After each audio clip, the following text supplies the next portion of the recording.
28 noyabr 2025-ci il Ağdam rayon Quzanlı qəsəbəsində Şəhidlər Xiyabanında 44 günlük Vətən müharibəsinin şəhidi Quliyev Elçin Rövşən oğlunun anım günü qeyd olunur.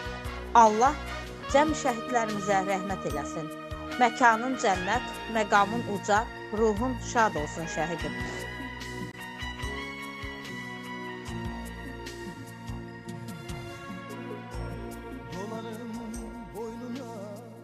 Karabağımda düşmen at oynadı Araz boyu